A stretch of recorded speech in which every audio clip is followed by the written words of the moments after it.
o más exactamente en cabeza de ángulo, caput anguli.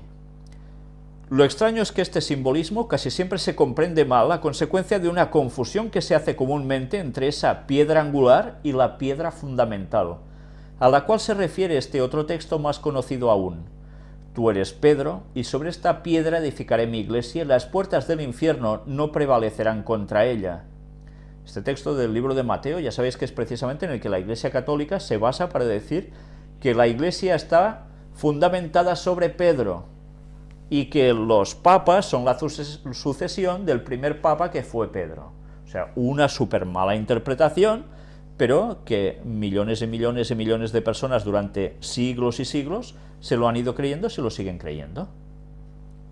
Tal confusión es extraña, pues desde el punto de vista específicamente cristiano equivale de hecho a confundir a San Pedro con Cristo mismo.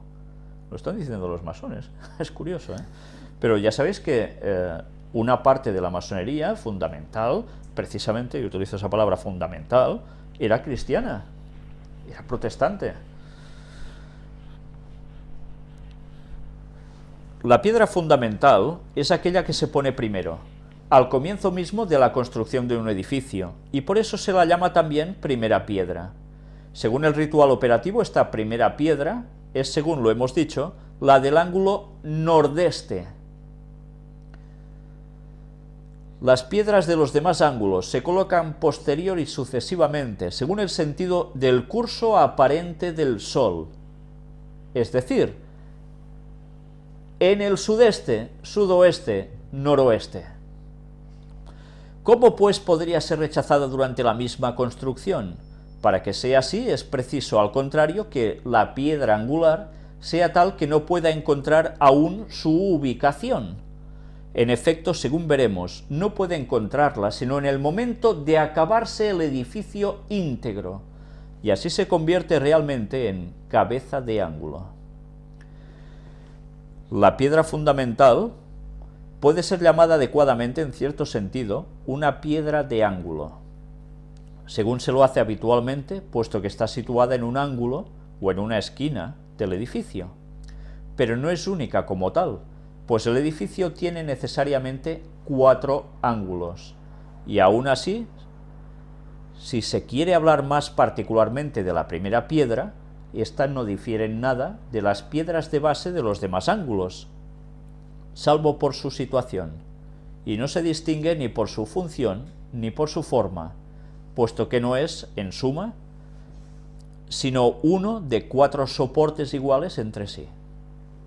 Yo no sé si hasta aquí estáis percibiendo algo. Mirad la importancia de cómo estaba ubicada esta piedra.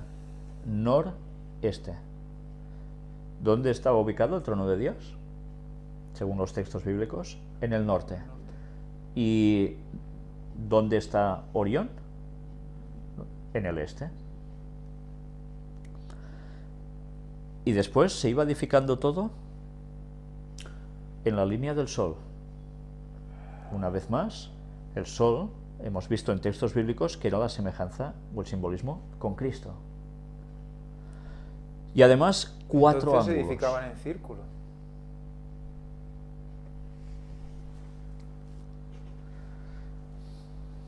No. Las piedras de los demás ángulos se colocan posterior y sucesivamente según el sentido en curso aparente del sol, o sea, de este a oeste. Edifica de este a oeste. De este a oeste, lo que equivale una vez más ¿a qué? Pues a la venida de Cristo. A la venida de Cristo. Del sudeste, sudoeste, noreste, perdón, sudeste, sudoeste, noroeste, noreste. Por O sea, tanto, toda la vuelta.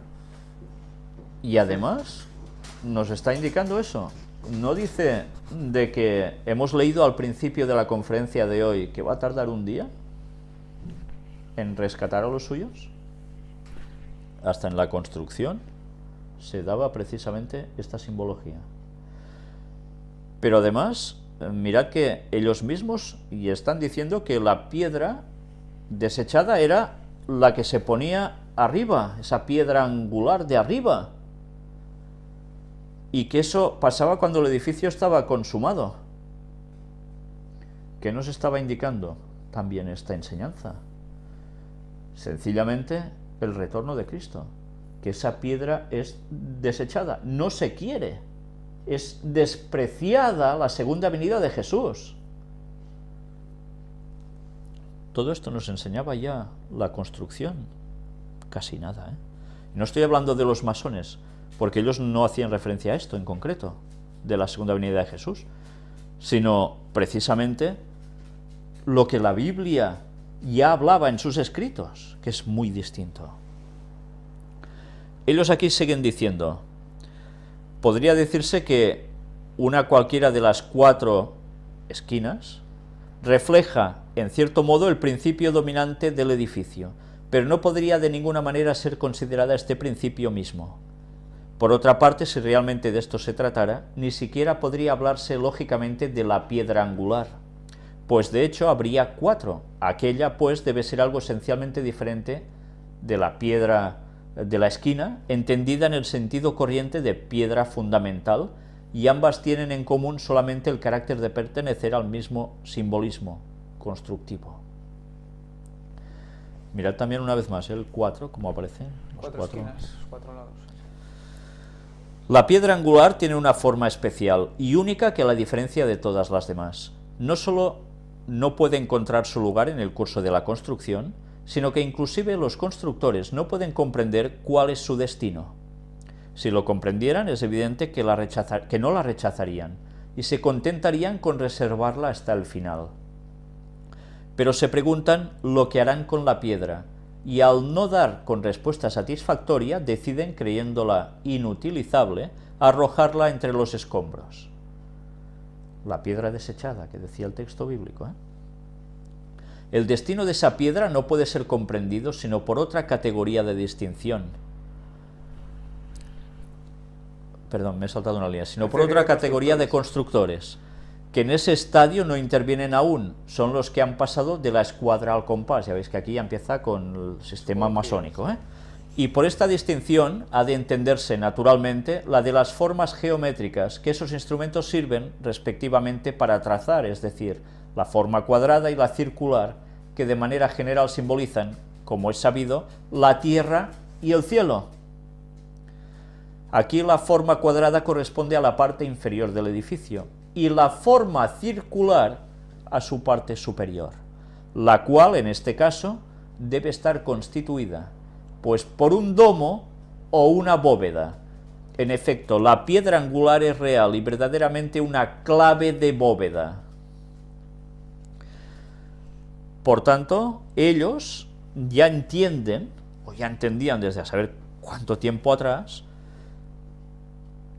que la base del edificio era el cuadro, esos 4 ángulos, pero la parte de arriba, bóveda. Pináculo. Ahí estamos. ¿Vais asociando todo lo que hemos mostrado hasta ahora? Vamos, como una iglesia. Por eso construían las iglesias así. Y el templo de Salomón debía ser igual. Bueno, tenía un pináculo arriba, eso sí que lo sabemos, ¿no? Pero todavía más importante desde el punto de vista de los textos concernientes a la piedra angular en la tradición judeocristiana es la consideración de la palabra hebrea que significa ángulo. Esa palabra es piná, y se la encuentra en las expresiones eben piná, piedra angular, y rosh piná, cabeza de ángulo. Tendrías que ver a Ángel ahora, porque bueno, él sabe el por qué está haciendo esta cara, ¿no? ¿Puedes anticipar algo? ¿O lo dejamos para la próxima? Rosh, Berosh. Y el que lea entienda, ¿no? Sí, pero aún no han entendido mucho esto. Esto que Ángel lo está diciendo lo vais a entender seguramente, si Dios quiere, en la próxima conferencia. Sí. Cabeza de ángulo. Y resulta particularmente notable que en sentido figurado la misma palabra se emplea para significar jefe, una expresión que designa a los jefes del pueblo, Pinot Aham. Pero fíjate como Piná. ¿A qué suena? Sigamos leyendo a ver qué nos dicen. O sea, que Está literalmente traducida en la Vulgata por Anguli Populorum. Ello también se asocia a la idea de extremidad, pero más en particular en lo que concierne a la extremidad superior, es decir, al punto más elevado o sumidad. Todas estas vinculaciones no hacen, pues, sino confirmar lo que hemos dicho sobre la situación de la piedra angular en la sumidad del edificio. Aun si hay otras piedras angulares, en el sentido más general de esta expresión, solo aquella es en realidad la piedra angular por excelencia. Y no es solamente esos 4 arcán o elementos básicos, sino además un quinto rukn, el quinto elemento o quinta esencia, es decir, y mirad aquí que ellos ya hablan de otras cosas, el éter, el athir.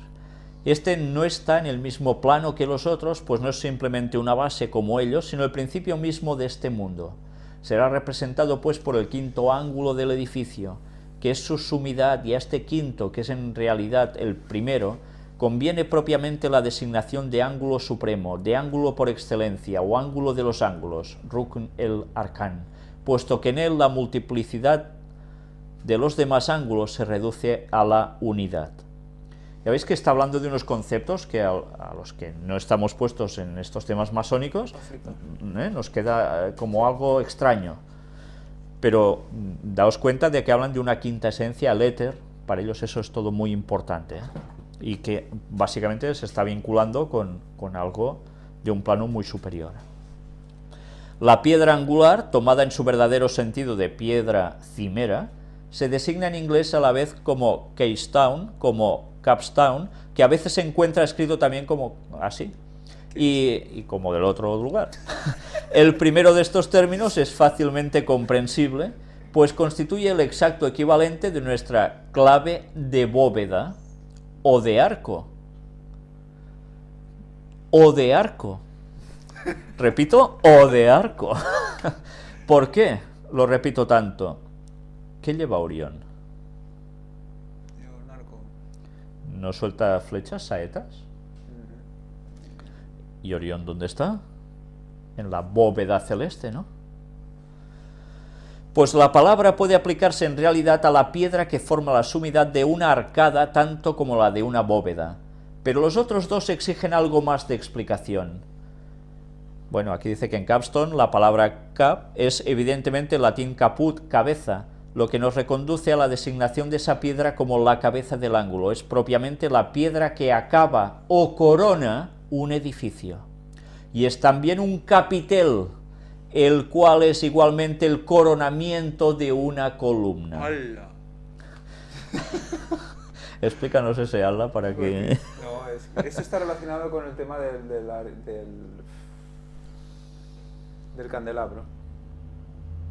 Y cuando veamos la definición de lo que es, creo que era la manzana del candelabro.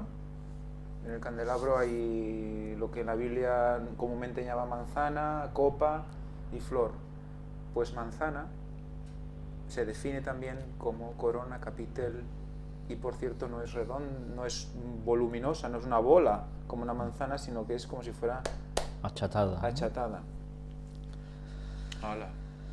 Pues bien, todo esto que aquí estamos mostrando, cuando lo recordéis en los próximos temas, lo entenderéis aún mejor. La corona. Ya veis que si Cristo es esta cabeza de ángulo, es esta corona, y ya Ángel nos lo estaba diciendo, este simbolismo con el candelabro. Pues aún veremos más cosas sobre el candelabro, y con detalles que vale la pena que no os perdáis, la verdad. No, y fijaros que el hecho de que esté la cabeza encima del arco, o sea, la piedra del arco, cuando ves un arco típico románico, tienes todas las piedras que hacen la columna y luego se van haciendo el arco por arriba, y arriba tienes la piedra que tiene forma